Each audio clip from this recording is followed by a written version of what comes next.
What is going on, everybody? Welcome back to another video, and today we're making our predictions for yet another Feast Week tournament. This one between four really solid programs.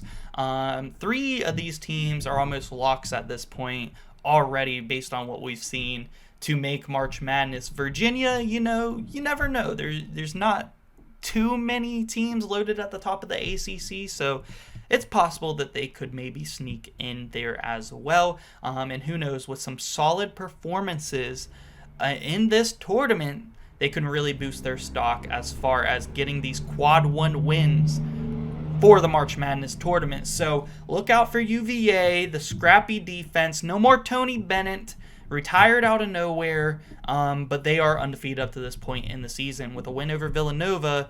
That is not going to be a quad one or even a quad two win, most likely, so they are going to need to come into this tournament fighting hard. But we do have Baylor versus St. John's, which I do think is going to be some very high-level basketball. Tennessee is a really good team, and Tennessee, Virginia, that should, based on what we know about these programs and their history recently, should be a very defensive game. But Tennessee did put up 100 on Austin Peay, a pretty good mid-major so far in the A-Sun so far this year. So who knows? Tennessee's offense been looking better last year and this year. We'll see if they can keep it up against Virginia's defense. But let's get into these predictions. We are going to be predicting a lot of the Feast Week tournaments. We just did the Charleston Classic, posted earlier today, just a couple hours ago. And we're going to have more of these come out. But these are the first two tournaments. They both start on Thursday this week. And let's get into predicting. Subscribe if you guys are new. We do a ton more college basketball content here on the channel as well, as well as all these Feast Week tournaments. So yeah, guys, subscribe. First game, I want to talk about the big one first. Baylor, St. John's. I feel like most people, including myself, are more excited for that one than Tennessee, Virginia. Baylor, St. John's have both have some really good guards on their teams. We know St. John's in that New Mexico game really impressed me. That was the first St. John's game so far this season, other than the charity game against Rutgers in the preseason, that I've watched from beginning to end. And they looked really good. R.J. Lewis really impressed me. Davion Smith, and also Kadary Richmond. There are three guards that not only can get you a bucket when you need it, but also are elite playmakers. That's right, all three of them elite. All three of them could probably get you 8 to 10 assists on any given night, which is very impressive and really good to have. That is going to help your ball movement tremendously. And I think the key to this matchup, I didn't talk about Baylor's guards too. I mean, VJ Edgecombe and Rob Wright, the two freshmen. You got the veteran transfer from Duke in Jeremy Roach. The battle of the guards is going to be there, and I feel like they are going to cancel each other out a lot unless one of them just has an overriding performance. But I do think the key matchup in this Baylor-St. John's game is going to be the center position, not only scoring-wise, but on the glass. Getting these boards is going to be huge for Norchad Omier and Zuby Ejiofor for their teams. And Zuby Ejiofor for sure has to stay out of foul trouble against Norchad Omier. That is a must because they need him in the game. If not, Norchad Omier, I feel like it's going to dominate St. John's on the glass. And I'm assuming Baylor is probably going to be favored in this game, but I'm giving St. John's a real shot at winning. This is a 50-50 game for me.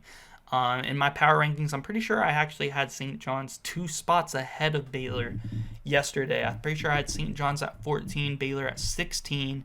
And Baylor already had that big loss where they got smoked, ran over by Gonzaga. Could we see something similar? I could definitely see the Johnnies running away with this one in a win. I am, however, going to predict Baylor to win. That's kind of the boring pick, and I'm usually one who likes to pick the upsets. And I do worry, let me be honest, I do worry about Baylor's defense. But if St. John's isn't making their threes and Zuby Ejiofor gets himself into foul trouble, it's going to be very hard for them to beat Baylor. I am going to pick Baylor to beat St. John's in the first round. Next up, we do have Tennessee and Virginia. Like I said, Virginia might need a little bit here. The ACC is not very strong. Other than North Carolina and Duke, you got Wake Forest and you got Pitt and maybe Clemson. And it's just not a strong conference. It's definitely probably the weakest Power 5 conference. And, Virginia's maybe that sixth best team right there. So they're going to be right on the border as far as trying to get into the tournament. This is a great opportunity for a quad one win against Tennessee if they could play up to it. And they do have some decent players on this team. Isaac McNeely's really taken a step up, being that number one scorer this year. But Tennessee's got some really good guards as well, and a really good center down low. Their defense has been on point. They already smoked an ACC team in Louisville this year, which really killed all their expectations for me. I was expecting Louisville to be much better this year with their new coach and Pat Kelsey and all those transfers coming in. I got to go with Tennessee, though. I just cannot trust this Virginia team right now with no Tony Bennett. New coach having to take over on short notice. I just can't trust him right now. I am going to go with the Tennessee Volunteers to win this one with their veteran guard, Zakai Ziegler, as well, having a big day. So let's get to the losers bracket. St. John's, Virginia. I think both these teams have some gritty defense, but I am going to take St. John's to win. I don't want to spend too much time on the losers bracket here. I think St. John's has the better roster. I think St. John's has the better team. They play better as a team. They got more playmakers. If Virginia can slow the game down, we all know how Virginia basketball is. They slow the game down, play good defense, hold the ball, take good shots. It's definitely possible they can win. It's definitely possible they can win against Tennessee as well, but I am going to take St. John's to win against Virginia in that losers game there. Then the championship for the Baha Marh. We got Baylor, we got Tennessee, and you guys know I was high on Baylor really the whole preseason. I thought they had a really good team. VJ Edgecombe really seemed to be coming into his own the last few games. The only thing not there yet is his three ball. I don't expect it to be there yet still, especially against Tennessee. With all these great players on Baylor, man, I feel like it's going to take some time. I'm going to take Tennessee to win the Baha Marh championship. I'm still pretty high on Baylor. I just don't have championship expectations for them anymore, like I did in the preseason. After they got waxed by Gonzaga, that was really like a dagger to me because I was expecting Baylor to be national championship contenders this year, and they still can be. It's still definitely possible. They're going to be a top 4 seed in March Madness, I think.